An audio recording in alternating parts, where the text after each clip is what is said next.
18-year-old student Jennifer Ravgiela is suing her ex-boyfriend, 23-year-old fast food worker Raymond Roberts, for the return of money meant for her prom, an unpaid loan, and the return of property. Raymond is countersuing for a false restraining order.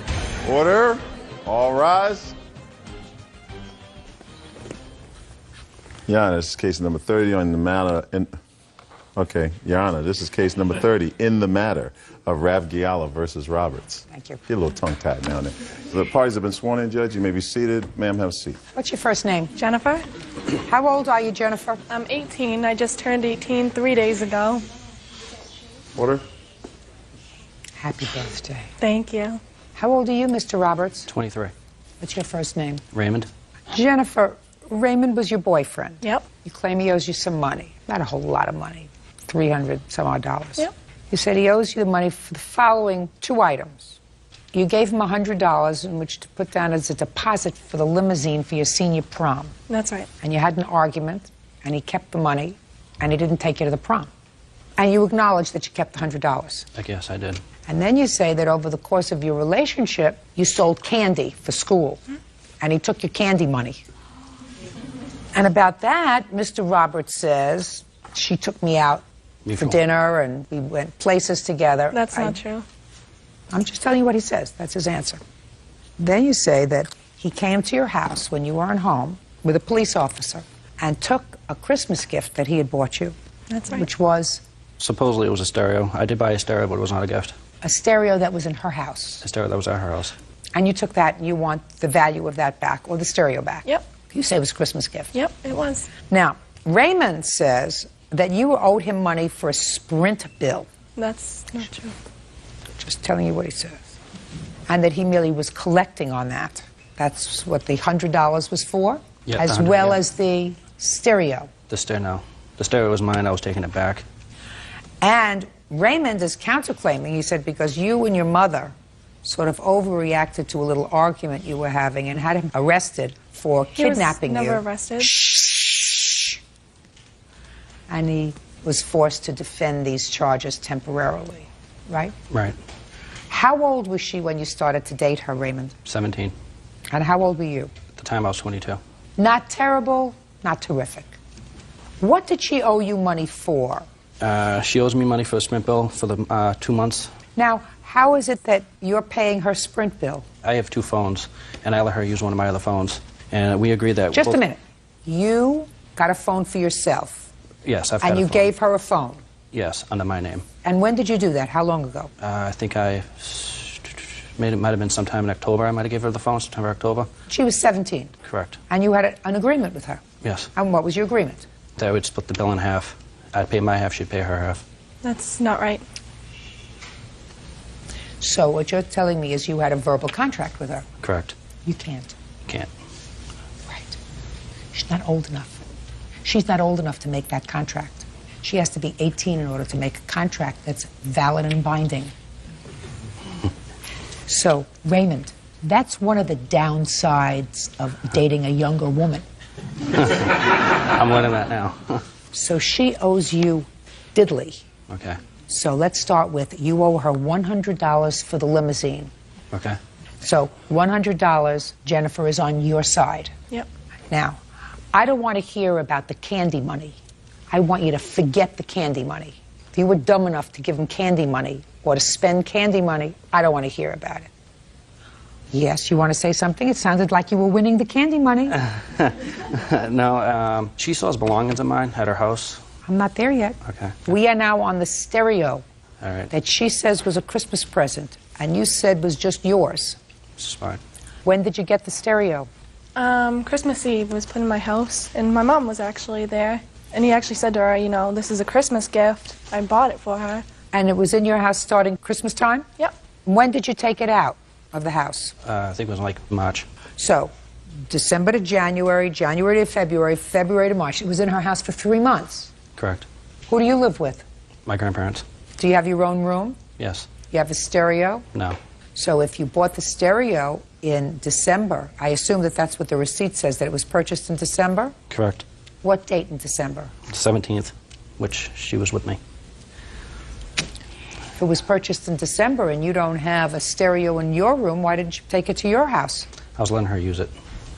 Baloney. Let me see the bill.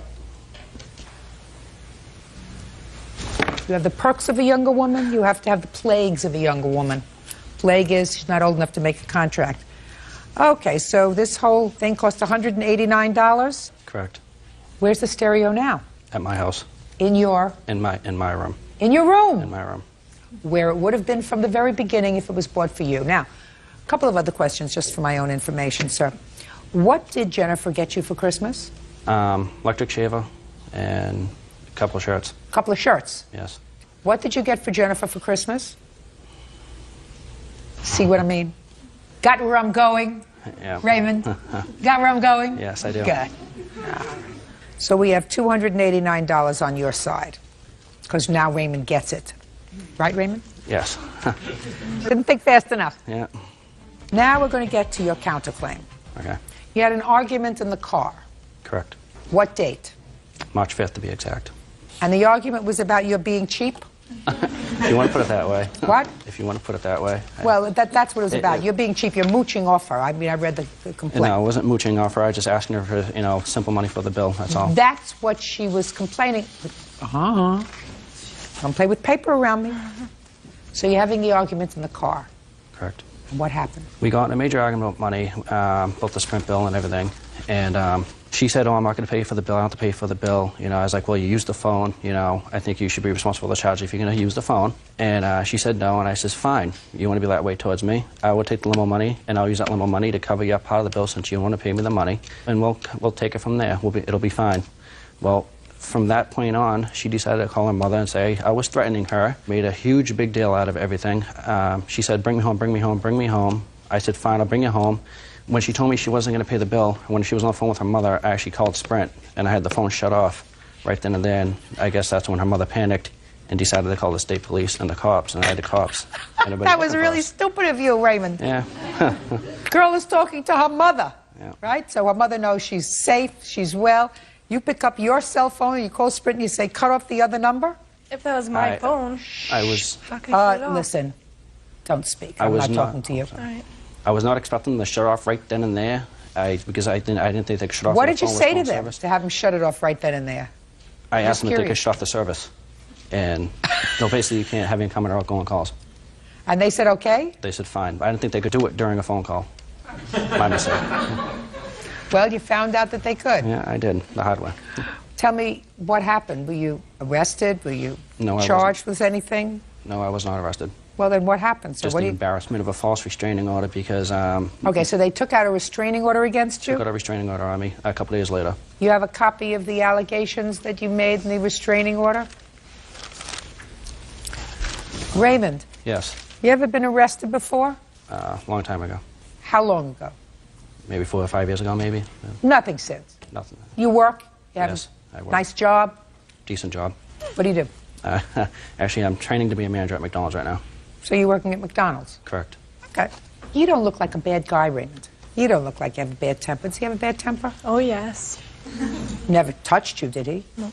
You have a bad temper? No. Huh? No? She have a bad temper? She has her moments. she has her moments Yeah. that she When can I'm flip with out. you. Oh, Well, either you have Oh, a hey. temper or you don't have a temper. You understand? Daughter sometimes has a temper? Yeah. Sometimes. Do you think you overreacted to this a little bit? I don't. I was scared if he shut off my cell phone. Well, see, Raymond, that was your mistake. Do you understand? yes. That was really your mistake. Aside from the fact that when this happened, she was 17. Dating a minor is an issue.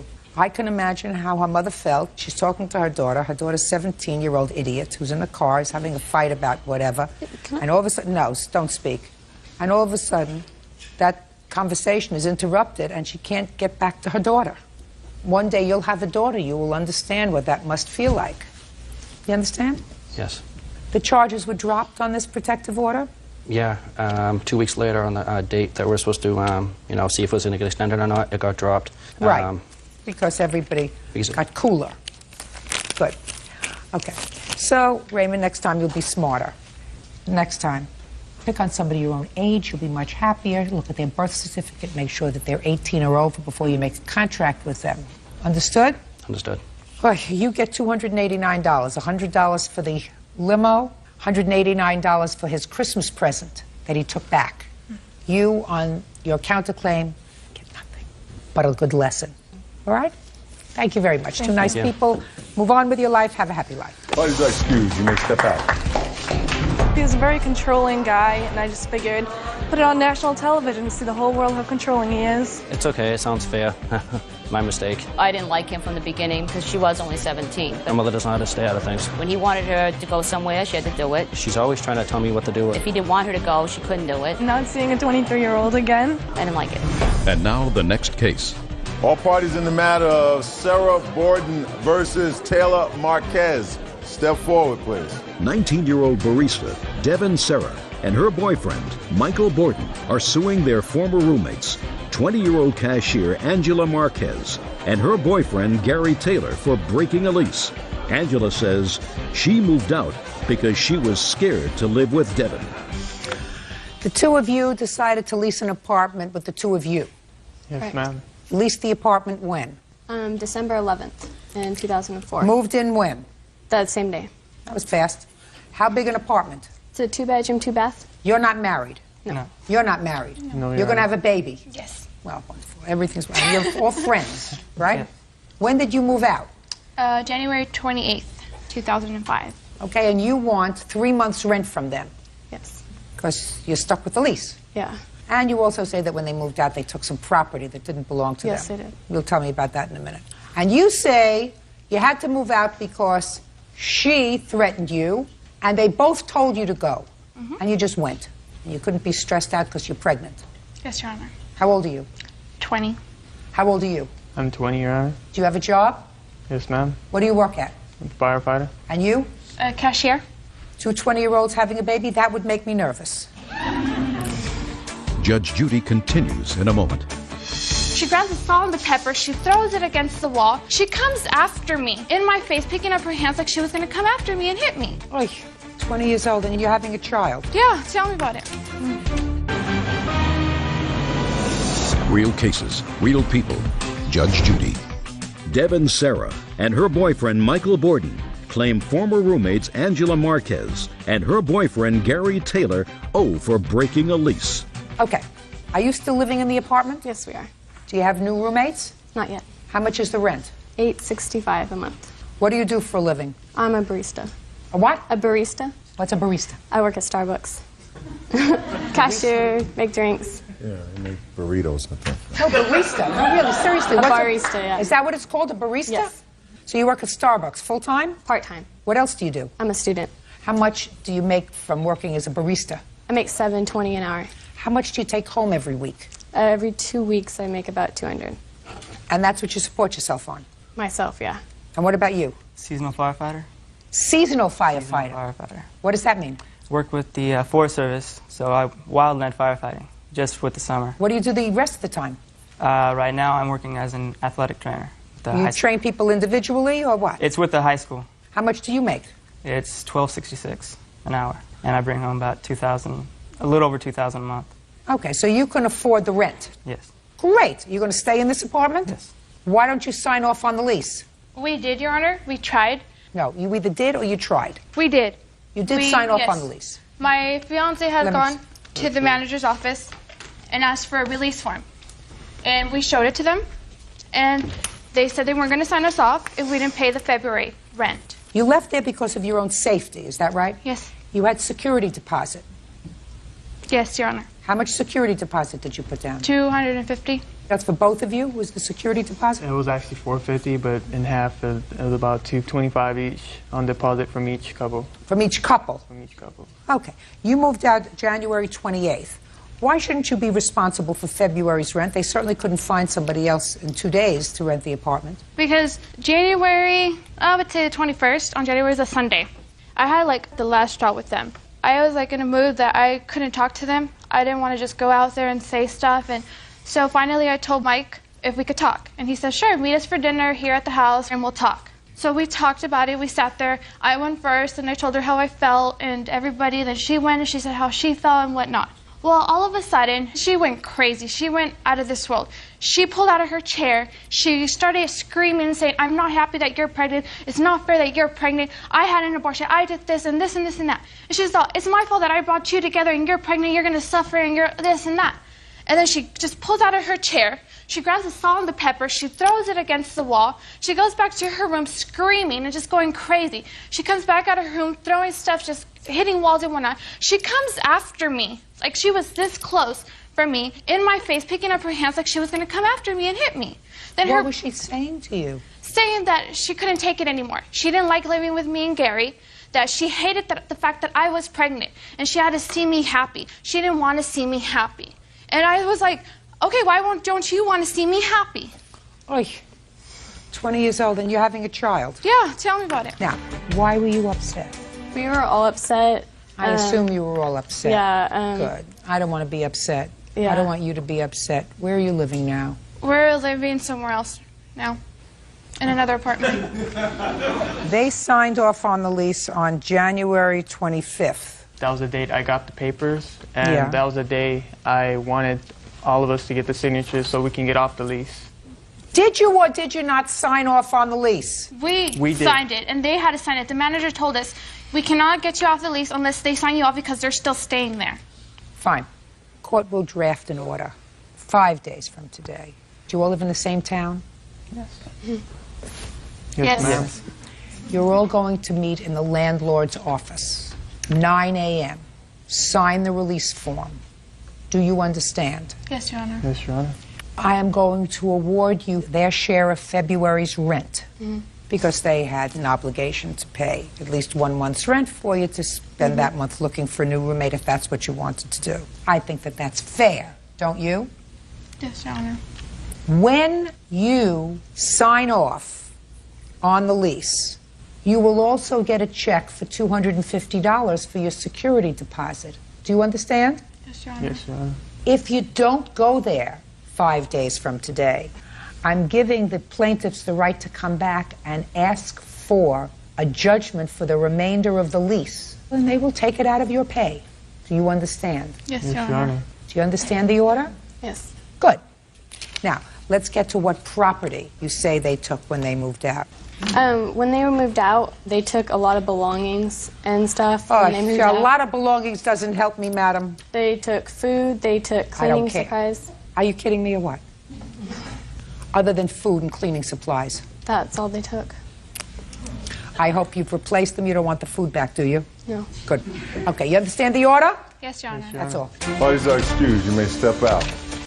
Yeah, this is case number 78 on the calendar in the matter of Ellsworth versus Neri Sanchez. Parties have been sworn in. You may be seated. Miss Ellsworth, this young man used to be your boyfriend, and you are Miss Neri, you are his mother. Yes, ma'am. According to your complaint, you lived for a period of time with your boyfriend and his mother, and you made each of them a series of loans. His mother at some point told you to leave the house. You left. You want your money.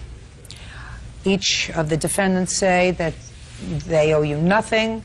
Money that you gave Miss Neri was for expenses, your expenses while you lived in the house. And her son James says anything that you gave him were gifts because he took care of certain things for you. When did you move in with Miss Neri and her son? In June of 2004. And what were you doing at the time? At the time, I was working for Forever 21. Now tell me about the first loan you made to Mrs. Neri. The loan I had made to Mrs. Neri was for $2,000. She said she had needed it for the down payment on the house that we were going to move into. She stated that she had asked her dad to borrow the money, and he had said no, and that I was the last resort, and if I couldn't loan her the money, we would have nowhere to live. Where had you been living? I had been living with them in an apartment. So you all wanted to move someplace else together. Did you sign the lease? Yes, I did. Unfortunately. On the new place? On the new place, yes. I was told that I was not going to be a renter on the house, and that the only reason why I needed to sign the paperwork was because I was over 18. You have a copy of the lease? Yes, I do. I'd like to see it, please.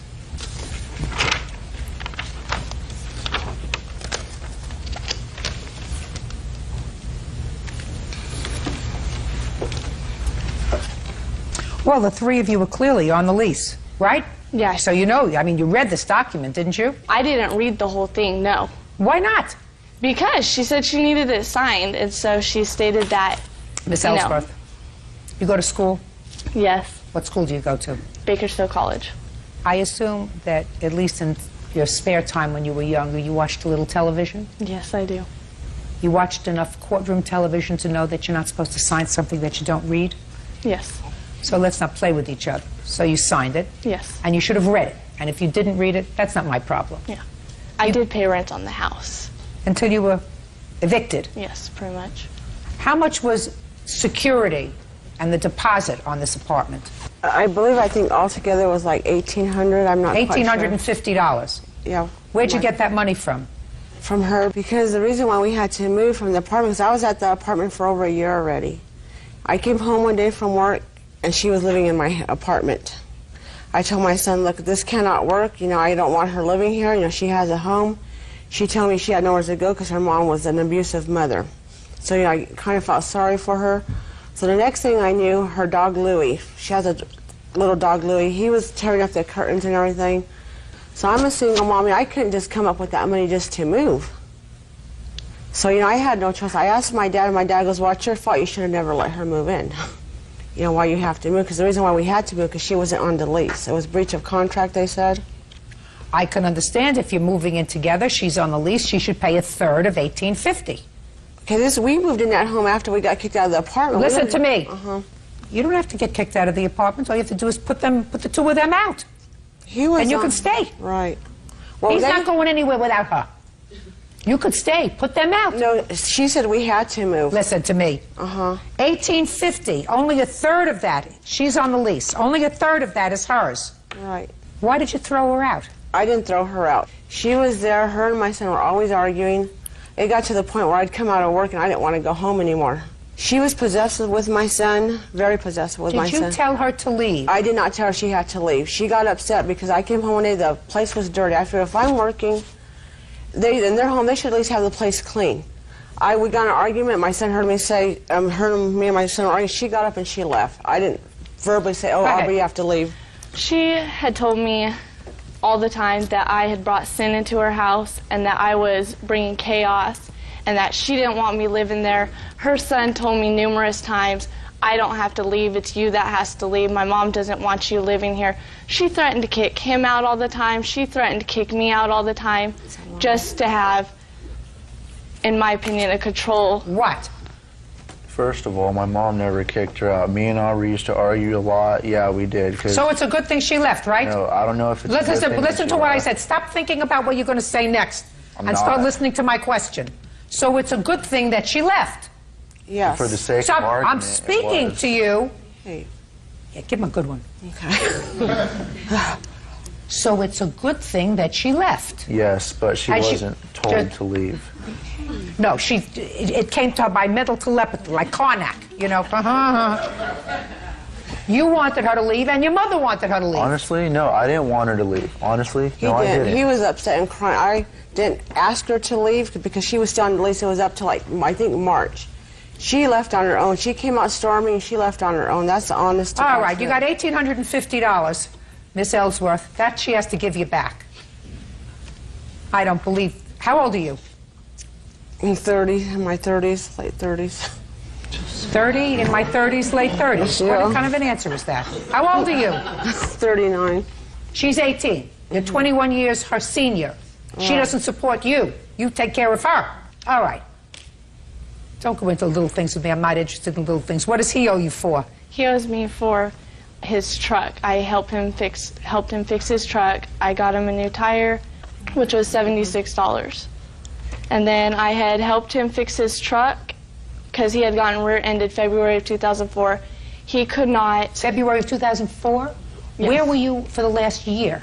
I've been trying to collect it. We didn't get the truck, though, starting to fix until September. Does that make sense to you? She didn't give me all the money. What did she give you? I paid her half of the money back. What did she give you is my question. All she gave me was $150 because I paid $150 of it back to her, so it totaled out to $300, and with my $150 coming back to her, it canceled out. And then I went and paid a couple months of rent for her that she didn't pick up on. And this whole thing, we both assumed that we were just going to break it off even like that. Because, like, I mean, we were living together, and it's like, then when we break up, she goes, oh, well, now you owe me for this and you owe me for that. Do you want to know something, Mr. Sanchez? Yeah. I agree with you. How's that? I mean, like, I agree with you. I honestly believe if we were still together... Just a second. Give it to him good. I honestly... Give it to him good. Miss I Neary. honestly... Miss Neary. Good. Give it to him good. Because he doesn't get it. I just said I agree with you. Okay. Stop. No more. Listen to your mother. Can I just add one last thing then? Why do you want to add something? I just said I agree with you. All You want to tell her you love her? You want to get married? You want to propose to her here? No, I already have Then another just listen to your mother. girlfriend. Your mother's telling you to shut up. Judge Judy continues in a moment. It wasn't my truck. Listen, Miss You didn't Ellsworth. have a car for a while and I was Mr. driving Sanchez, you working you back. want your mother to slap you upside the head? And later today, He was stealing from the casino. Yes, ma'am. Nobody forces you to steal, ma'am. Well, this gentleman here did. real cases, real people. Judge Judy. Aubrey Ellsworth says both her ex-boyfriend and his mother owe her money. James Sanchez and Joanne Neri claim Aubrey is controlling and possessive. When you're in a relationship and you have $100 here and $76 there and $40 there and $50 there, courts don't want to get involved with that if the relationship doesn't work out. It wasn't my truck. I don't care whose truck it was. It wasn't my truck. You drove it. It was a truck that you at least rode in. That's what you do when people live together. Not when it gets impounded. He got it impounded. Listen, Miss Ellsworth. You didn't have a car for a while, and I was Mr. driving Sanchez, you working you back. want me to? You want your mother to slap you upside the head? No. She's going to do it, right? Yeah. Next time he opens his mouth, Miss Neary, give it to him good. You don't have a lawsuit against Mr. Sanchez. Mr. Sanchez and you live together in a monogamous, physical relationship, and I'm certain that during the time that you lived together, you went out to eat, he paid, sometimes you paid, other times you went to a movie, you went to a fair, you went out, he bought you a Frankfurter, he bought you a cup of coffee, you bought him, I wish whatever it were it like is. that. Whatever it It's is. hard to be like that if you're as jealous as you are. If you weren't so jealous, it could have been better. No, no, no. Harder! I have a restraining order on him. Harder! Judgment for the Aubrey, plaintiff, there's that a is court- Miss Neary, in the amount of $1,850. Your lawsuit with regard to Mr. Sanchez is dismissed. That's all. Please excuse me, step out. He became violent with me, and he started stalking me, following me, going to my job. As far as harassing and stalking, she was the one writing me letters all day in class and following me and my new girlfriend outside of school. He wanted to marry me, he wanted to be with me, it became an obsession that became violent and physical. She stalked me a couple times where I had to call the cops on her and almost have her put in jail. It got to a point to where my work was saying, I'll put the restraining order on him for you if you don't. She's mad because I don't want to get back with her and I found a better girl. And now the next case. All parties in the matter of Richter versus Falk. Step forward, please. 20-year-old physical therapy technician, Levita Richter, is suing her former friend, 21-year-old caregiver, Adriana Falk, for bail money, a loan to get her car fixed, and the cost of a bridesmaid's dress. Miss Richter, you and the defendant had been friends, according to the complaint that I read. Yes, Your Honor. And there was a point when she was in some difficulty.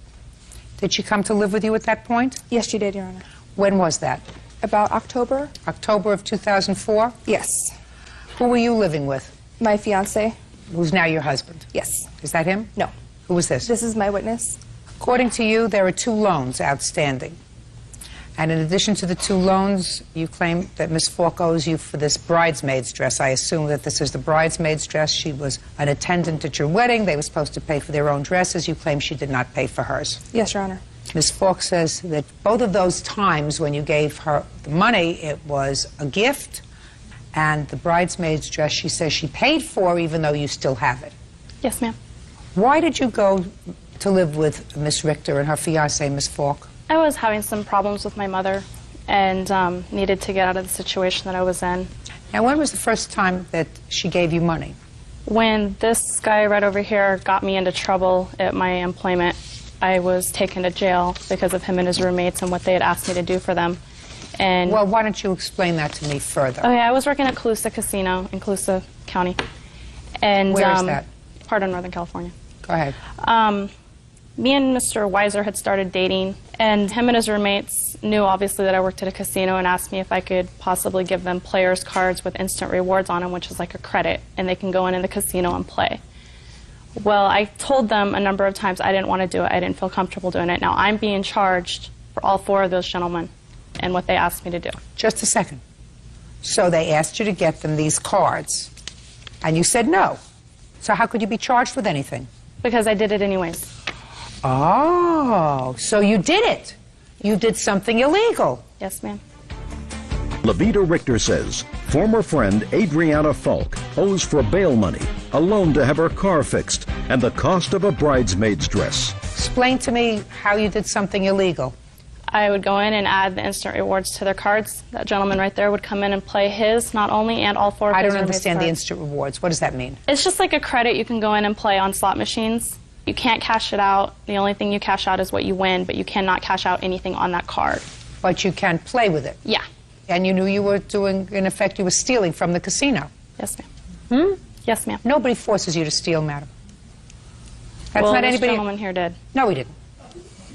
No, Miss Falk. That's not true. If I asked Bird to falsify a document for me, and I've known him for a very long time, 25 years? At least. At least. I guarantee you he would not do it for me. And he likes me. And if I asked somebody that I cared about to do something illegal, I would not be angry if they said, no, that's illegal. Well, they were when I said no. So then what you say to somebody who's asking you to do something wrong is, I'm sorry. You can be angry, and if you want to not see me anymore, you don't see me anymore. If you want to not be my friend, you don't want to be my boyfriend, whatever it is. But you don't blame somebody else for you're doing something criminal. There are charges pending on them, but I don't know what they are yet. Are there charges pending against you? Yes, there is. For what? For second-degree burglary, and it's burglary in the second degree, and then the grand theft as well. Oh, well, I'm not going to ask you any questions about that because those matters are pending. I'm sorry. You represented by an attorney with regard to that? Yes, Your Honor. Stupid. Anyway, you got into trouble and she bailed you out? Yeah. He was on his way home and he called her and asked her to bail me out of jail. Who asked her? I had called Mr. Weiser and told him that I was in jail because he knew that I was going to meet with the security officers at the casino that morning. Then I ended up being arrested after about an hour or 2 of questioning. I was taken into custody and arrested, and I called him. He was the first person that I was able to call, and he called her and asked her to bail me out. That's not true, Your Honor. Who called? The bail bond gentleman called me at work. Oh, but she didn't call you.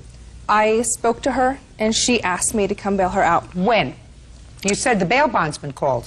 I talked to her after the bail bonds gentleman called, and I was allowed to talk to her. And she was crying. She said, please come get me out of this place. You went there and you bailed her out? Yes. What arrangements did you make for her to pay you back? She was to pay me back. She had promised me that she would pay me back because that's just, I wasn't just going to give it to her. I was getting married in a few months and I didn't have that money to spare. Well, I want to know what conversation did you have with her with regard to paying you back?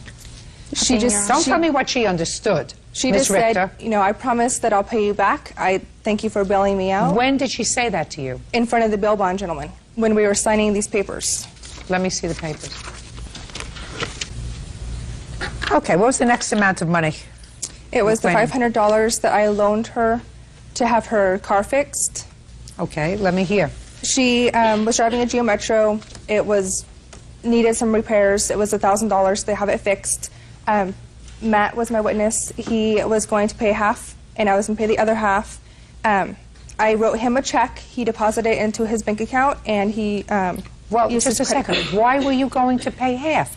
I don't hear what. She didn't have the money to pay it, and it needed to be fixed, or else she wouldn't be able to drive back and forth to work.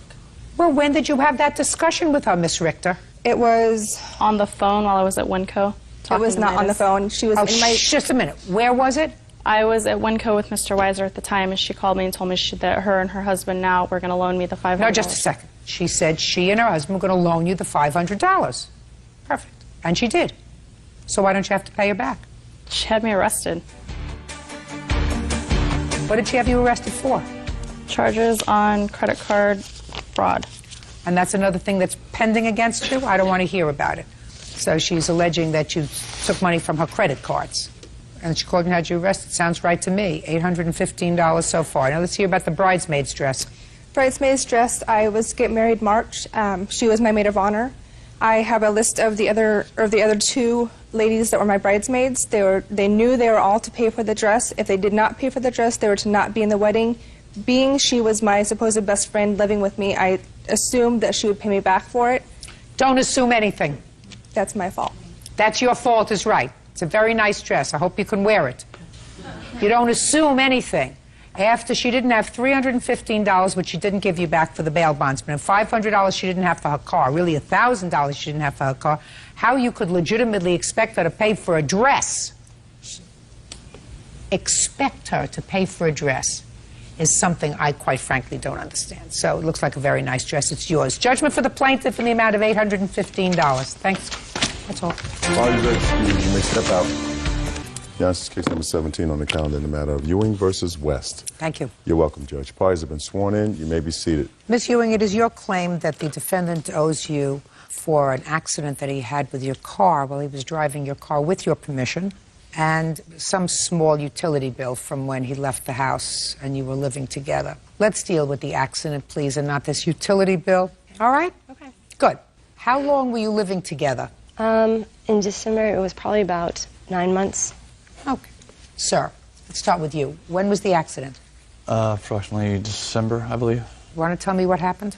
Basically, she asked me if I could drive her to work because she was running late. Dropped her off at work, was driving to a friend of mine's house, and was... Well, why were you dropping her off at work, sir? You were borrowing her car? She was late, and... She doesn't drive? Yes, she does, but she was late. She had asked me if I could drop her off. Mr. West, if she's going to work and if she's late, why isn't she driving her own car? She could put her makeup on the car on the way to work. More time to get ready. Does that sound right to you? No. He wanted to borrow my car. His truck wasn't legal to drive, so it wasn't registered. Is that right? Yes, that's right. Well, why didn't you say that? That wasn't the reason I was driving her car. Well, sir, let me tell you what you just said to me a moment ago. You said you dropped her off at work and you were going over to see a friend of yours. Yes. Which means you had someplace to go. And if you couldn't get there driving your truck, which you clearly wouldn't use because it wasn't legal, you needed a car that day. I wasn't legal either, so me driving anything was not legal. You mean you had no license? Suspended license. Why is that? I was supposed to make my court hearing within 10 days. I thought it was 30. Make what court hearing? Court hearing I had for a ticket. What kind of ticket? Speeding. Oh. See how complicated things get? Why were you letting him drive your car if he had no license? I was under the impression that all of that was being taken care of. What do you mean all of it was being taken care of? What does that mean? He had more than one ticket, and I assumed he did. I was under the impression that it was taken care of, and he had asked me not to keep bothering him about it. I didn't realize he was going to be driving my car all over town like that. I don't care if he drives your car from here to the end of this room. Driving all over town isn't the issue. Right. Driving at all, getting behind the wheel of a car and turning on the ignition is the problem. So, Miss Ewing, you knew that he had no license. Yes, ma'am. Okay, let's get to it.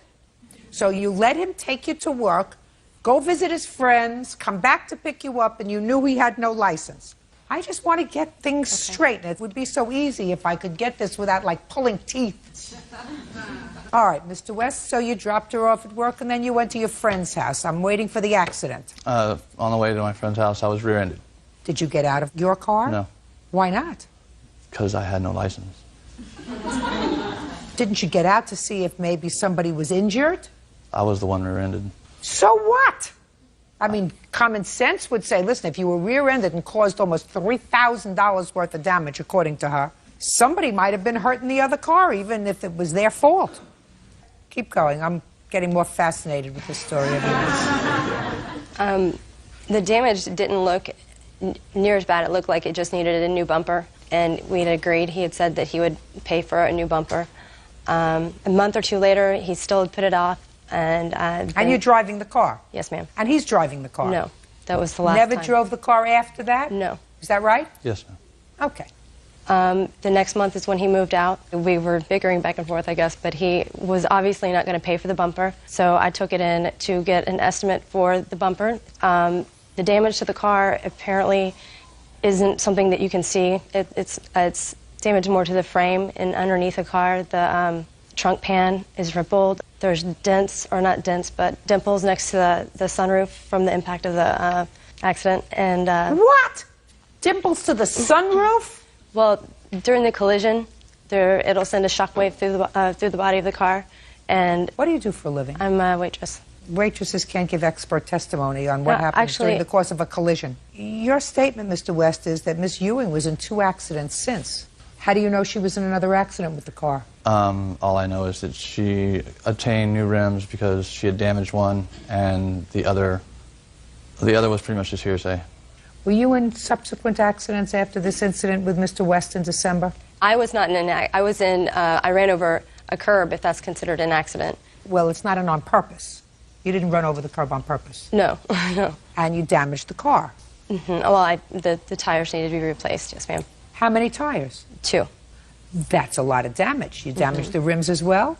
Is Yes. not an answer. Yes. Get a life, Miss Ewing. Okay. Let me see the estimate that you have.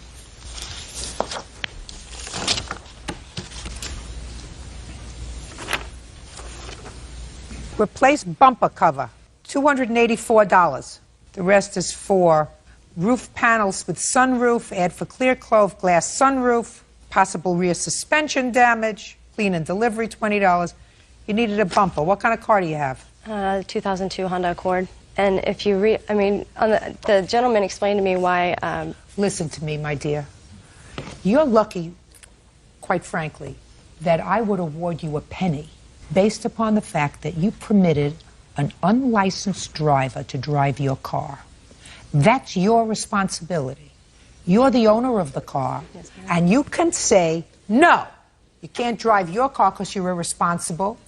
The government says that you're not responsible enough to drive any car, and I'm not giving you my car to drive. Then you wouldn't have been in this problem with him. Second thing is, I'm not prepared to say what damage was caused by somebody rear-ending him, or whether the underneath part of the car was damaged as a result of you going over a curb that required you replacing 2 tires and 2 rims. But mostly, you had no right to let an unlicensed driver drive your car. Period. End of discussion. Okay. This court is going to award you $200. You want to have the bumper fixed? Terrific. You don't? Terrific. Are you together anymore? Questionable. Questionable? When you say questionable, what does that mean? That means no. No. Listen to me very carefully, sir. You moved out in what month? January. Since January, have you and Miss Ewing had dinner together? Yes. Since January, have you and Miss Ewing gone shopping together? Yes. Since January, have you and Miss Ewing slept together?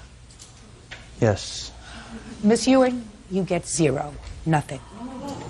Nothing. You picked them, you deal with them. That's all. Goodbye. Parties are excused and we'll step out.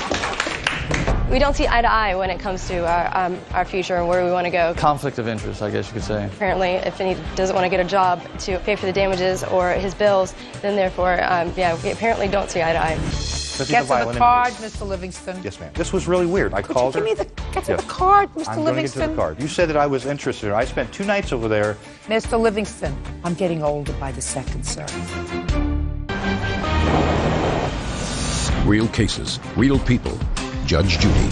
The next case. All parties in the matter of Livingston versus Goebel, step forward, please. Electrician David Livingston is suing his former friend, 29-year-old nurse's assistant Kimberly Goebel, for a series of unpaid loans. David says he met Kimberly on the internet, and she played him for a fool. Mr. Livingston, it is your claim that the defendant, who you met on the internet and had started a relationship with, owes you for 2 loans that you made to her. Correct. How old are you, sir? 40. Ever been married? Yes. More than once? No. How long? Well, a little over a year. Long time ago? Yes, 13 years. So you've been single ever since? You're looking for the right girl? Well, one day. She's not it. I understand that. It was never that way, Your Honor. No. I'm just telling you. Right. She's not it. When did you start communicating with Miss Goebel on the internet? It was about June or July of last year. And when for the first time did you meet her? Probably about a month after we started talking. Of 04? Yes. Where did you meet her? We first met, she needed some stuff. She needed some feminine stuff. And so she asked me as a favor, as a friend, and I went and took her some feminine materials. That's the first time you met her? I believe so, Your Honor. You mean you communicated on the internet and she said, I have to go get some feminine hygiene stuff, and you said, okay, Well, I'll come and pick you there up? was a lot of history behind that, Your Honor. Because we had talked on the phone also. We talked on the phone also. I don't care whether you talked on the phone. I don't care whether you blew up balloons together, whether you sent pigeons to each other's homes. Doesn't make any difference to me. It just seems very peculiar that the first time that you meet a woman, she takes you to the drugstore to buy her feminine products. Well, you know, I do have to correct myself, Your Honor. I believe the first time we met, we went to a bar for a beer. Now that sounds like a thing. Is that what happened to Miss Goebel? And the whole time that we were sitting there communicating, she was on the cell phone the whole time. Listen, Mr. Livingston, if now you're telling me that the first time you met, she sat on the phone talking to somebody, and then you gave her money sometime in the future, that doesn't make you look too smart. Well, I understand that, Your Honor, but okay, it was... good. So, August is when you met for the first time. Correct. Now, I'd like you to tell me when you gave her money for the first time. It was in The November? questions are going to get harder, sir. Your lawsuit involves 2 different dates that you gave her money. Correct. Those should be right up there, because the questions are going to get more complex after that. Okay. It was approximately 1st of September. So, within a couple of weeks of meeting her. Yes, Your Honor. Now, tell me about that. Well, she had always played this hard luck story. She was trying to change her life. Said she'd quit drugs. She was trying to get away from the people that she was hanging out with. And when I was down and out, somebody was there to help me. And she pretty much played me that she was a wounded duck and she was trying to change her life. She said if she didn't get her phone bill paid, she couldn't talk to her mom, she couldn't talk to those people that were important to her. And so it didn't happen overnight. She asked me several times, and there were several times that I said, Kim, quit calling me. And she would also call back and say, you know what, I'm sorry, I understand, and can we be friends? I said, so sure. you gave her how much to pay for her phone bill? I actually paid it for her. I went down to Smith's, got a money order, and mailed it in for $50 for her cell phone bill. Okay, and the next? The next was she bought a car. When? She purchased a car in February of this year. So since August, you've been in a relationship with you. You're talking about February Friendship. 2005. Friendship. So between September and February, I assume she didn't pay you back the $50. Correct. She kept saying that there was a lawsuit, she was going to get a settlement on. There's my uncle who's coming and is going to help me get straight. Correct. How much money did you give her in February? Again, it was not an overnight situation. Okay. How much money did you give her in February? It was a little over $220, am I right? Okay, so that's what she owes you. She owes me that and also for her insurance. I paid her insurance for it. How much was that? $50. What's next? Well, basically what happened is that her birthday was in March, 2nd of March, and I called her. She is trying to make this into a relationship gone bad. It is not a relationship gone bad. She made a verbal promise to me, and that's all that matters. I did buy her something for her birthday. I bought her a necklace that said Friends on it. Okay, I since took it back to Walmart. But, but the situation is that she is very, very good about manipulating somebody's feelings to make you think that you are her friend. Well, that's what she did to you, sir. That's exactly what she did to me. No, I did not. Who do you live with? I'm living with my ex, which is my baby's father. How old is your baby? 2. Do you have only one child? No, I have 3. Where are the other 2? They're living with me. Did you ever go out with Mr. Livingston and your 3 children? Well, he came over to my son's birthday party. And when did the father of your youngest child come back into the picture? Well, I was living with him at the time, and he was my friend, and he came over to the birthday party. So you were living with your boyfriend? Well, he's my ex. I've been separated for like a year and a half. Did you know that he was living there, Mr. Livingston? Yes, I did. Did you know who he was? Yes, I did. And what I asked her is, I said, I have never in my life heard a situation to where a girlfriend and boyfriend break up and they're living together. Why is he living there, Kim? She says, because if I don't let him live there, he is not going to let me see my child. He's going to withhold my child from me. Your Honor, I come from a situation to where my ex held my children from me, and I was sensitive to that. Okay? Mr. Livingston. Yes, ma'am. It sounds to me you were a little bit smitten with the defendant, because otherwise you wouldn't have even asked that question, right? So it sounds to me as that if is not true, Your Honor. She was trying to better her life, and she could not better her life when he wasn't working, he wasn't paying for groceries, he wasn't doing anything but sucking her Livingston, dry. if you want to be a benevolent guy, and if you want to be a mentor, there are kids there in the Boys and Girls Club that you can mentor. I understand. You were mentoring Miss Goebel because you were smitten with her. No, ma'am, that's not true. Yeah, well, I don't believe that for a second. I don't believe that for a second, sir.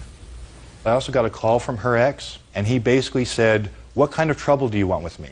And I said, you know what, this is none of your business. If you call here again, I'm going to file suit on you. He called right back, and he said, the disciples are going to be after you. Mr. Okay? Livingston, So, all very interesting, sir. thank you, Your Honor. Fascinating. Can I see the card that you are dying to show me, Bird? Would you get that card for me, please? Sure.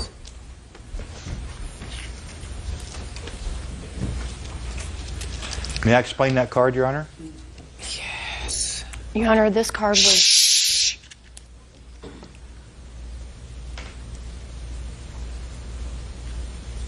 Yes, now you can explain this love card. Thank you, Your Honor. She had asked me a lot of times to fix her car. I said I could not financially do it. When I could finally do it, I said, is he leaving tomorrow? And she said, yes. I said, well, that would be a better environment, because I didn't like the guy. I didn't like him around. He was an idiot. He was aggressive, everything else. So anyway, so I felt better working by myself without having him around.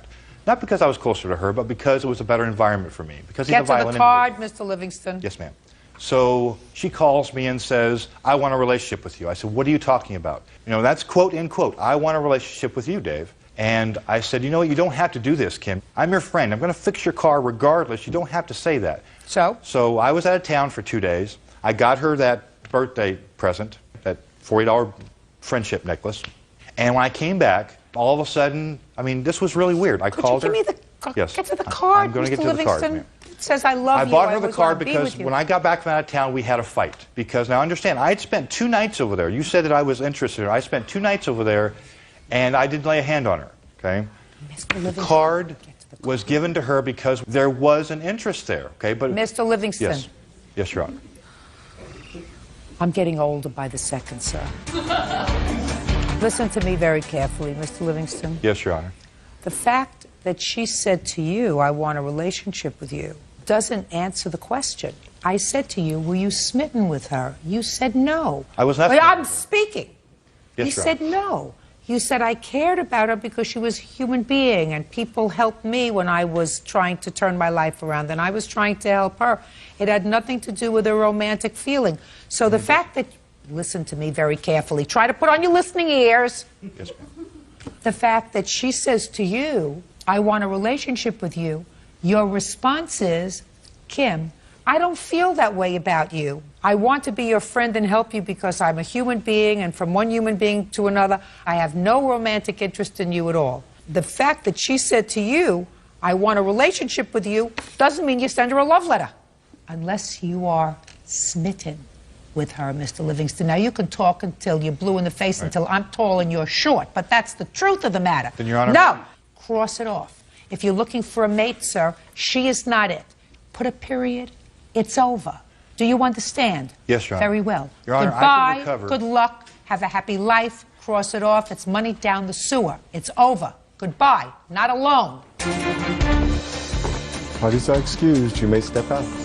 Yeah, this is case number 22 on the calendar in the matter of Moore versus Kayla. Thank you, Bird. You're welcome, Judge. Parties have been sworn in, Your Honor. You may be seated. Folks, have a seat, please. Whew.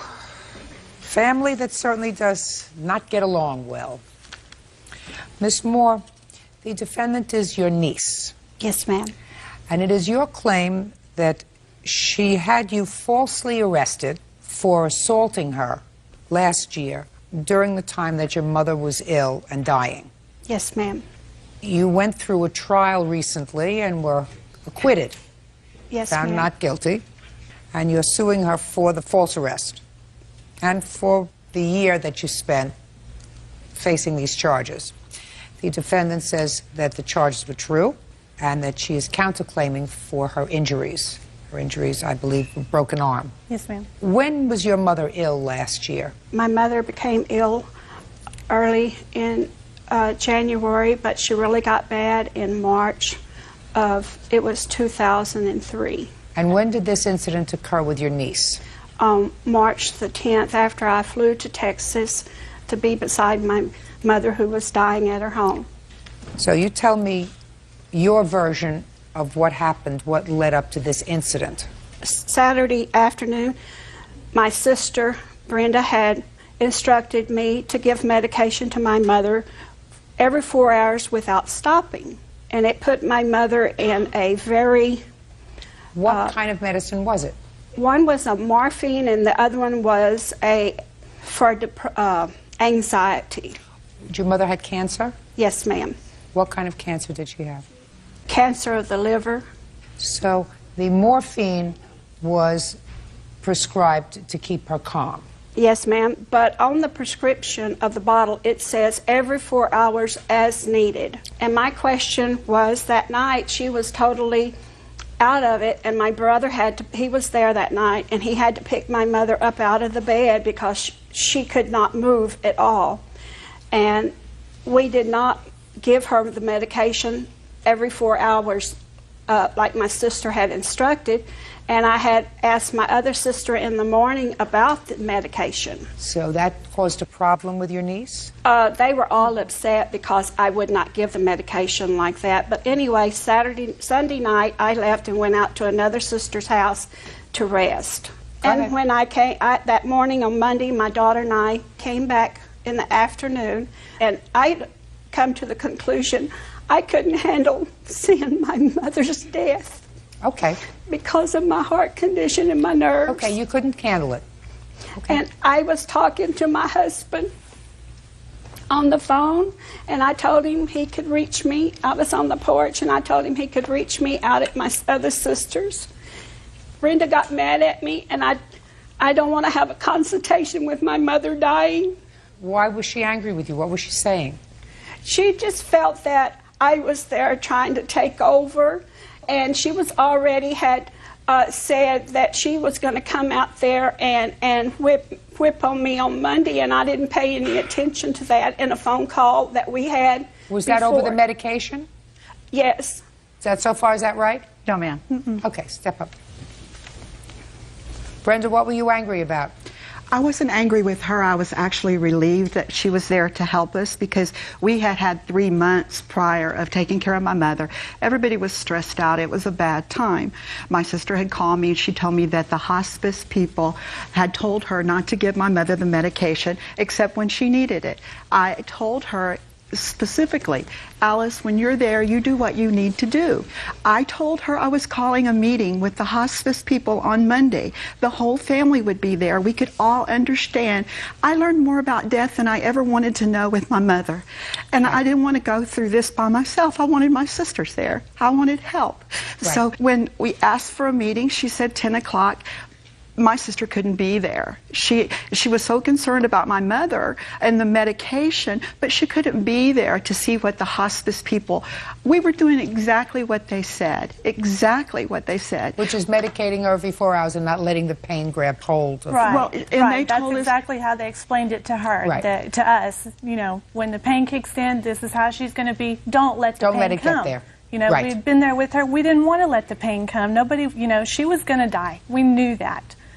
We wanted it to be peaceful. I got it. and that was my mother's wish, to die at home.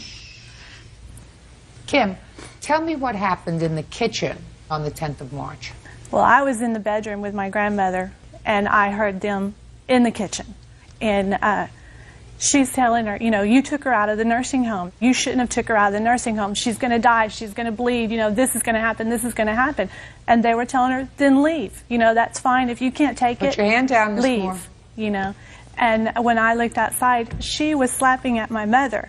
And another one of my aunts stepped in. Well, she grabbed her and she threw her down to the floor. Alice threw my other aunt down. What's to her the name? floor. Her name was Billy. Go ahead. And then of course, I had walked in there in the middle of this, and my brother walked in, and she started screaming at my brother. And she was screaming obscenities that you would not believe. And she was, then she started out the door and my brother went out after her. Well, I went out after him. Then she coming out there and she's telling me, we need to just call an ambulance for Billy, we need to just go. So I'm going back in the house and I get the phone to call the police. And as I walk back outside, because I'm hearing screaming now back at the porch. And I'm like, well, I thought she was going to leave. She wasn't leaving. And it's because her daughter over there was telling her, you don't have to leave. They can't make you leave. This is your mama's house. You don't have to leave. Her daughter was put in a quarter. And she knows if you push her, she's going to lose it. She has a history of violence and just psychotic behavior. And I look at her and I tell her, just go. Just get the out of here. So I told her, just get the... And I'm pointing at her. And as I'm pointing at her, she grabs this arm. And she pulls me down. Her daughter steps between us, and she popped my arm down over her daughter's shoulder. It broke this bone up here into pieces. They had to go in and put a rod. I have a permanent rod in the middle of my bone. Judge Judy continues in a moment. I was leaving and they attacked me. They didn't take my statement. The police didn't let me give a statement. My lawyer will testify to that. Why don't you call her? Real cases, real people. Judge Judy. Alice Moore says her niece, Kimberly Kayla, had her falsely arrested for an assault. Kimberly says during an argument, Alice broke her arm. What happened to Billy? Billy was taken to the hospital also, and she had some sciatic nerve damage in her back. She was taken to the hospital that day? Yes. Okay. But Billy and I were both taken to the same hospital in the same ambulance. What hospital?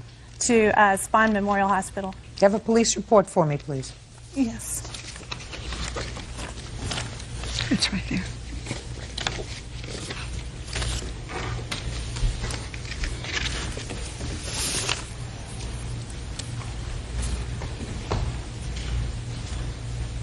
Okay, Ms. Moore, coming back to you. Now we're going to come to the point in this story where you're going to tell me your version of how her arm got broken.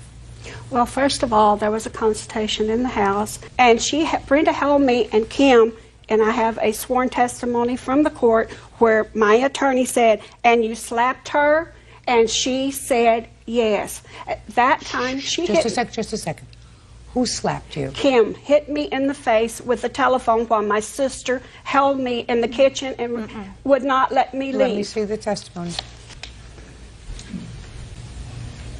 Oh, well, she says, do you remember slapping Alice? She said, yeah, I told you in the kitchen when she was pulling my hair and we were going back and forth. And you slapped her? Yes.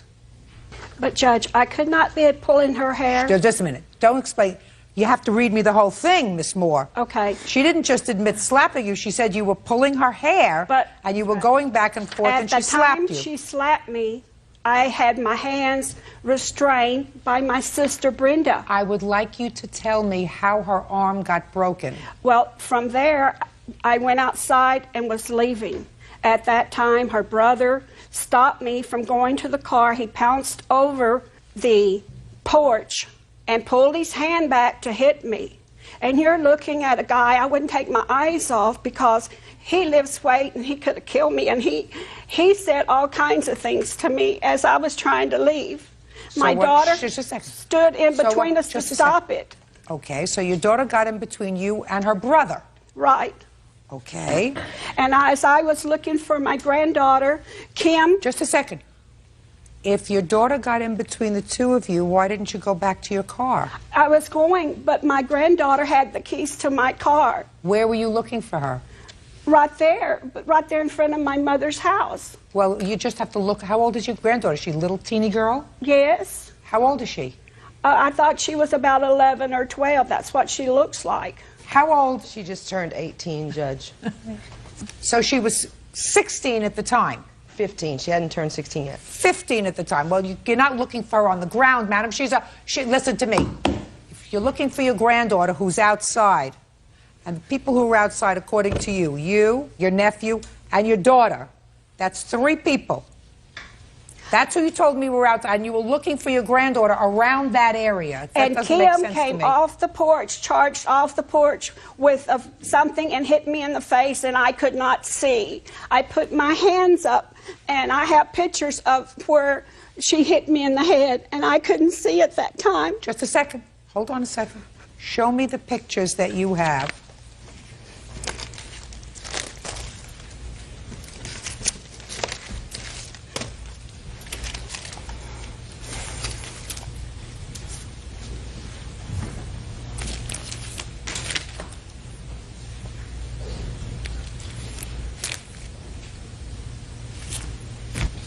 I don't see anything wrong with your head now. I had a goose egg right here. Now, It not according to the police report.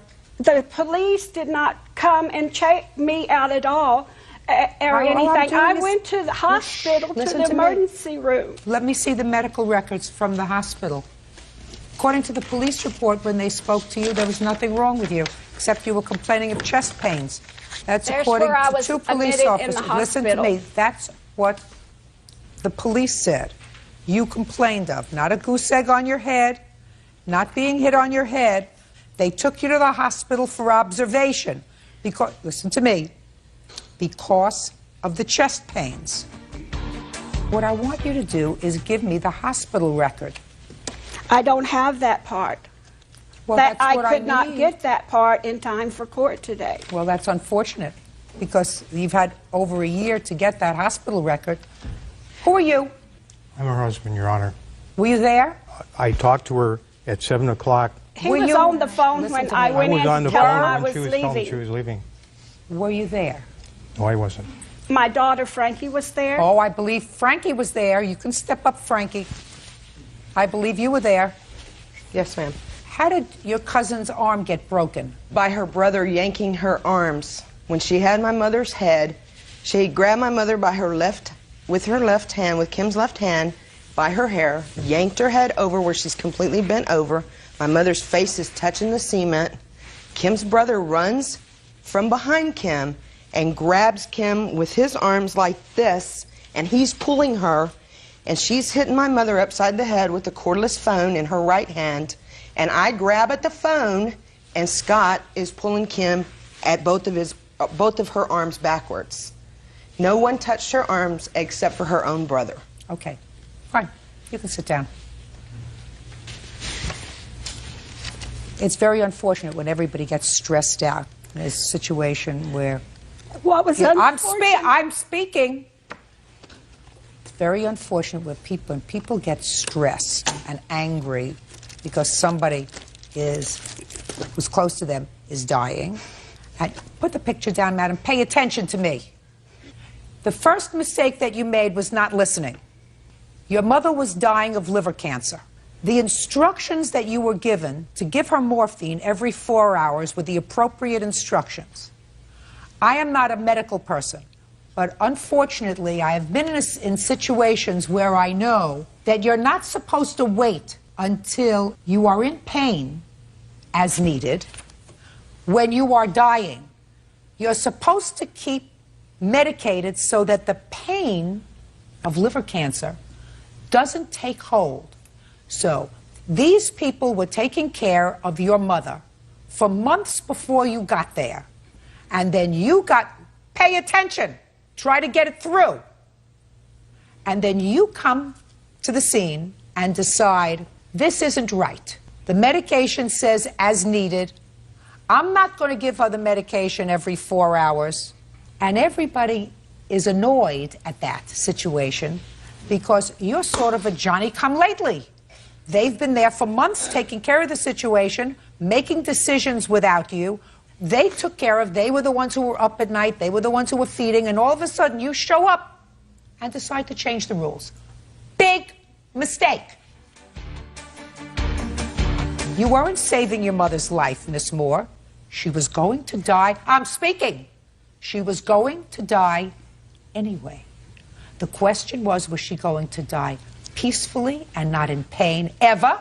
Or whether you were going to try, your method of treatment was let her get a little bit uncomfortable and then we'll give her the medication as needed. Unfortunately, you made a mistake in your choice. I do not believe your daughter when your daughter says that you were beaten over the head with a phone, because there is nothing in any of the official records, including hospital records, which you had every opportunity to get over the last year and a half, that suggests that when you were admitted to the hospital for your chest pains, they noted bruising and swelling on your head that would be consistent with your being hit over the head repeatedly, according to you, and according to your daughter, with a cell phone. So I do not believe you were falsely charged. And I believe you broke her arm. Oh, ma'am, I believe that you... I'm speaking. I did not. I was leaving and they attacked me. Okay. That's all I was doing was leaving. You may have convinced her, Miss Moore. You may have... I didn't care about what medicine they gave Mother. They attacked me.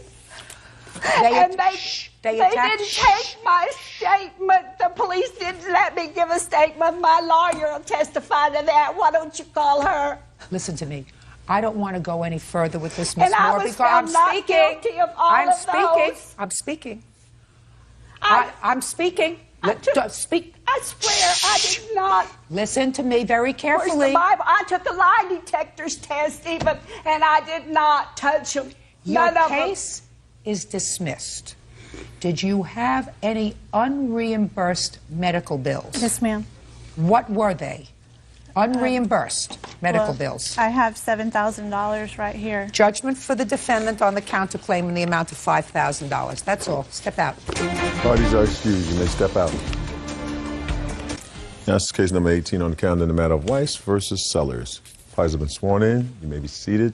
Gentlemen, have seats. Miss Weiss, you and Mr. Sellers were engaged to be married. You are no longer engaged. You are no longer involved. You claim he owes you some money. Yes. Mr. Sellers says he owes you absolutely nothing. And if you think he owes you some money, sell the engagement ring. Right? Yes, ma'am. Good. When did you become engaged? In December of 2004. Just in my own curiosity, when did you buy her the ring? In December. What kind of a ring did you buy her? Engagement ring. Cheap one. Well, let me see it. You want to see it? Wearing it, I wouldn't. Little ring. What? Can I have a tissue, please? Why, who's chewing gum? Both of them? You gonna give me a piece of tissue or what? Thank you. You got gum? No. Cool. All right. Here you are. Thank you. Oh, that's a very sweet ring. Tell me about when he gave you the ring.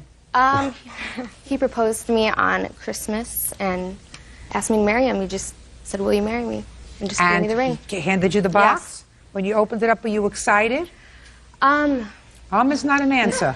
No, I was not. I was hesitant and felt uncomfortable since he did it in front of his family. And I felt like I didn't have a choice of whether to say. Felt pressured to marry him. Well, did you wear the ring on New Year's Eve? I did. Were you still with his family? Yes. Did you wear the ring until you broke up? I took it off once I got home. When did you get home? I think it was January 4th. When did you break up? A couple weeks after. He wanted me to move with him to Oklahoma, drop out of school, and start a family with him, and work part-time for the rest of my life. And I decided that wasn't. That wouldn't have been very smart. Yeah.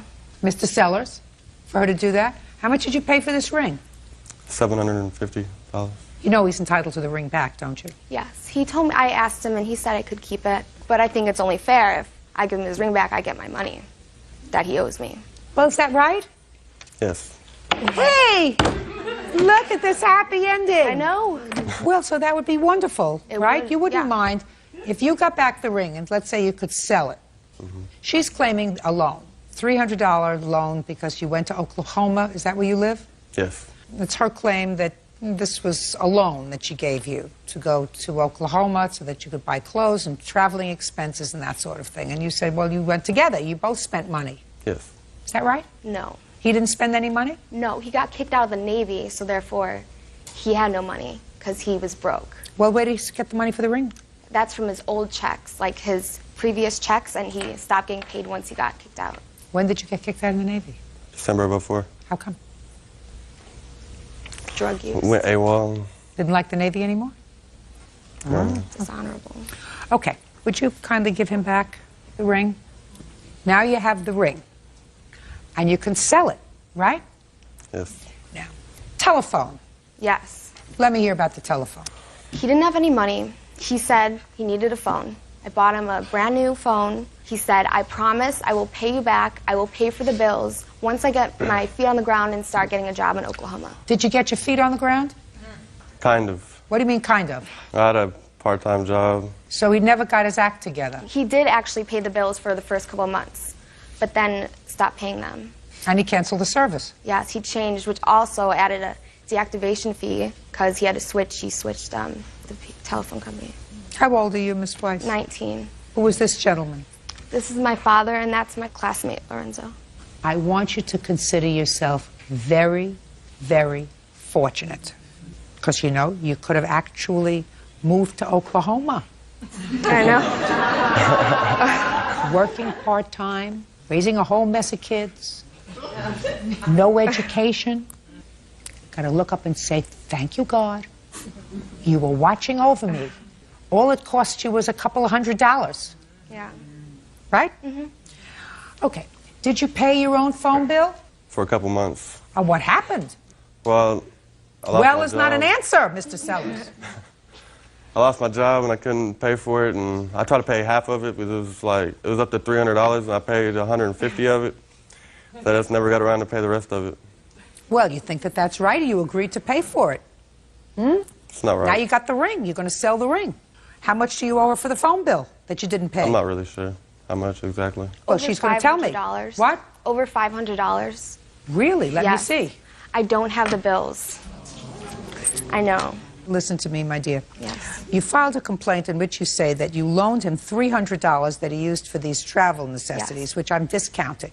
Okay. Put your hand down, sir. You can't help her. She's Sorry, got to Your do Honor. this mess by herself. She's got to get out of it by herself.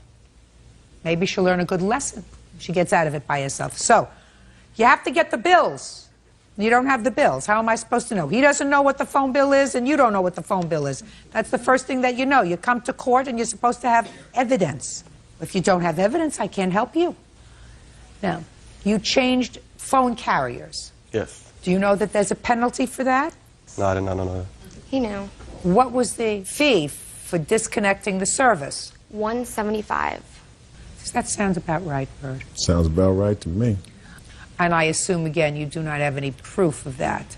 What did you come here with other than your smile? I don't know. I don't understand. I really don't understand, Miss Weiss. You want to say something, sir? You're dying to say something, so stand up. I mean, you are the responsible person. You're the person who's been through life, who has certain life experiences. You know when you come to court, you come with? Evidence, Your Honor. So? We attempted to get a copy of the phone bill because of the other party lived in Oklahoma. The phone bill came to Oklahoma and never came to our house in San Diego. There was a $405 balance on the phone and a $175 cancellation fee that Verizon's coming after us for. And we feel that the other party should pay for the phone because he used it. I absolutely agree with you, But sir. we don't have evidence. It's the evidence. Now, how much do you believe you owe her on the telephone bill? I'm trying to be as fair to you, Miss Weiss, as I can. You're young, not too swift. How much do you think you owe, Mr. Sellers? All of it. How much? 600 and however much. She didn't say it was $600, Mr. Sellers. I mean, it's absolutely impossible for me to fly blind. You said the phone bill was $500. He said, I owe all of it $600. I mean, it's stupid. It just changed. Take the ring out of your pocket. Then you put it in the other pocket. Dig deeper. Bird, would you give her back the ring, please? Just changed my mind. Now, Miss Weiss, this is what you're going to do. He got taken when he spent $700 for that ring, but there's no question in my mind that you could probably sell it for $3. So sell the ring. I'm going to give you $250 in addition to the ring to help defray the cost of this phone bill. Do you understand? Yes. Is that fair, sir? Yes. Perfect. Goodbye. Thank you. Parties are excused. You may step out. He's broke. No education, no job. Basically, what was there good about it? We really don't talk to each other anymore. He's stupid. She agreed to it. It was her idea, too. Don't be nice and don't help out someone when they're not going to help you out. And now the next case. All parties in the matter of Whitmer versus Griffin. Step forward, please. 28-year-old hairdresser Lori Whitmer is suing her ex-boyfriend, ambulance builder DeJuan Griffin, for loans to pay his court fines and to reinstate his driver's license. Miss Whitmer, it is your claim that Mr. Griffin owes you some money for court-related matters. That is correct. Mr. Griffin says that everything that you ever gave him, they were gifts. Gifts. Gave him, and there were no loans. There was never any intention to repay you, nor an agreement to repay you. When did you meet him? December 2003 through some friends of mine at a party that we were having. And when did you make the first loan? Well, we were seeing each other up until September of 2004. We were still talking, you know, on an on-off basis, and then I got a call. So you were casually seeing each other? You never lived together? There was never any discussion of marriage? It was just a casual relationship? Yes. Okay. September 2004. I had gotten a call. He was locked up in jail. For what? For driving without a license. You were locked up for driving without a license, Mr. Griffin? Yes, ma'am. How long were you locked up? 5 months. Shh. Please. Mr. Griffin, that's impossible, sir. It's not impossible. That's why I was there. Well, why don't you tell me the story of how you got locked up for 5 months for driving without a license? Well, I had warrants for tickets that I hadn't paid. Ah, now we're getting somewhere. So you had outstanding warrants for what kinds of tickets? Driving without a license. How many, please? I don't want to have to say it again. Don't make my job any more difficult. How many times were you stopped for driving without a license, Mr. Griffin? Maybe 3, 4. You don't learn? Yeah, I do learn. I have a driver's license now since I got out. Well, how old were you the first time you got stopped for driving without a license? 19. And why didn't you have a license? Because they were suspended. What was the reason your license was suspended? Because I had a speeding ticket that I didn't pay. All right. You see how we're going to get to this? You see how we're understanding each other now, Mr. Griffin? So you didn't spend 5 months in jail because you were stopped for driving with a suspended license, because they don't do that in this country. They do it, sir, if you get caught 5, 6, 7 times driving without a license, and you've got outstanding warrants for speeding tickets which you didn't pay, and outstanding warrants for the other driving while suspended that you didn't respond to, then eventually the criminal justice system has it up to here with you. And that's what happened, right? Right. Good. So you were an habitual person who flaunted the criminal justice system by not showing up, by not paying your fines, and by continuing to drive without a license. I wasn't habitual. Habitual means that you do it all the time, sir, and habitual is what you were. Judge Judy continues in a moment. Why didn't you ask the mother of your children for the money? Because she has my 2 sons. She needs whatever she already has. Well, who does she take care of? She was taking care of me. Why would she want to take care of you, Mr. Griffin? I don't know. I don't know either. Real cases, real people. Judge Judy. Lori Whitmer says ex-boyfriend DeJuan Griffin owes for loans to pay court fines after his 6th arrest for driving on a suspended license. Now, how much did you put up for him to get out of jail? $947. That was bail? No, he was in a work release base, so they were taking money out weekly towards those fines, and then this was towards like a one lump sum so that he can get his license back and to get out sooner. Okay, now I want you to think back when you went to court, because you were picked up on warrants periodically, is that right? I have been before. And you remember going before the judge? Yes. And you remember telling the judge that you were going to come back to court, you weren't going to warrant anymore, right? Yeah. And you remember telling the judge that you wouldn't drive anymore with a suspended license? Mm-hmm. Yes. How many times did you tell that to judges when they picked you up? Like I said, I've been there 3 or 4 times. So each time you told that to the judge that you were going to report to court, and that was a lie, because you didn't, because you had warrants, right? Right. And you said that you would not drive with a suspended license. Is that right? Yeah. And you continued to drive with a suspended license, right? Yep. So you lied to the judge. Yeah. And when you lied to the judge, Mr. Griffin, you had previously raised your right hand and sworn to tell the truth. Is that right? Right. But you didn't tell the truth, right? It wasn't intentional, but that's the way it worked You mean out. somebody drugged you and put you behind the wheel of a car, Mr. Griffin? No. You mean at the time that you made the statements to the court, you intended to keep your promise? Yes. But some little men that play in your head, you know, they forced you to get behind the wheel of a car and break your promise. I had to go to work. I had no other way to get there. I have kids to take care of. You have children to take care of. Do you live with your children? No. How many children do you have? 2. How old are they? 6 and 7. And you pay child support, sir? Yep. How much child support do you pay? $77 a week. They take it out of your salary? Yep. When you were in jail for 5 months on work release, how much did they take out of your salary for child support? They didn't, but... Right. So for 5 months, your kids sort of went on hiatus. No. I was out every day. I paid myself. I gave money to my children's mom. How much did you give her? Probably $2,000, $3,000. You believe that? I don't know. Mr. Griffin, there is no question that Miss Whitmer bailed you out so that you could get out. And then she gave you some more money. How much more money did she give you, Mr. Griffin? $600 maybe. How much? $390. And what was that for, Miss Whitmer? To help him reinstate his license. And how did that come about that he needed another $390?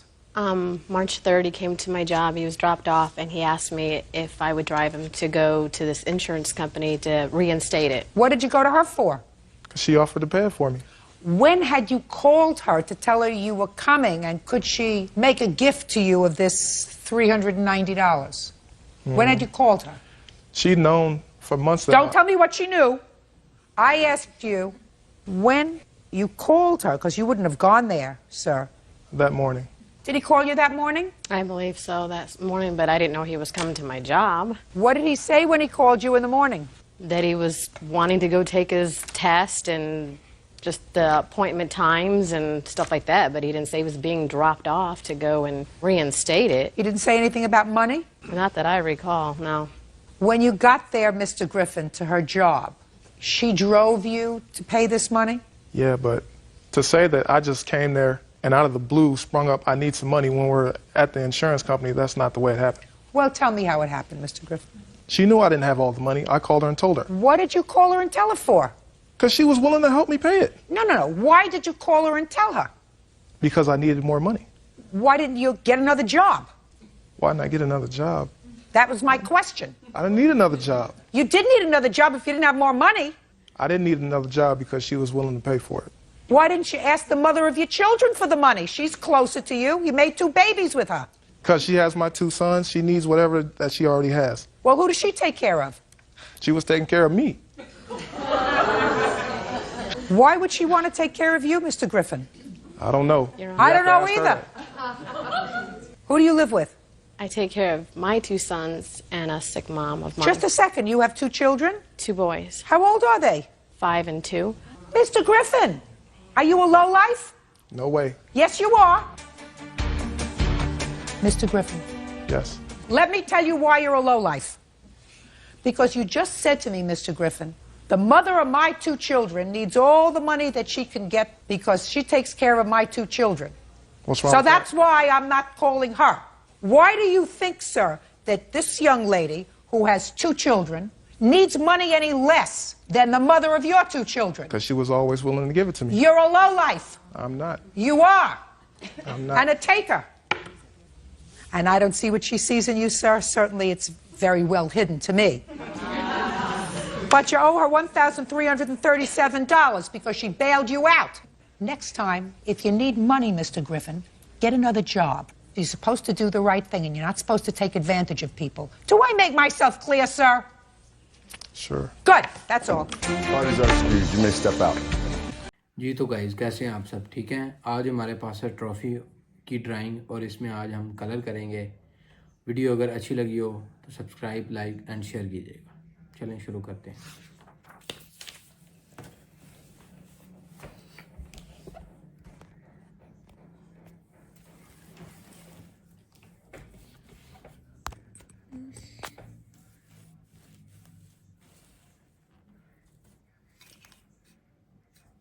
Okay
जी तो guys आज हमने trophy को colour किया है। अगर हमारी video अच्छी लगी हो तो सब्सक्राइब शेयर एंड लाइक ज़रूर कीजिएगा।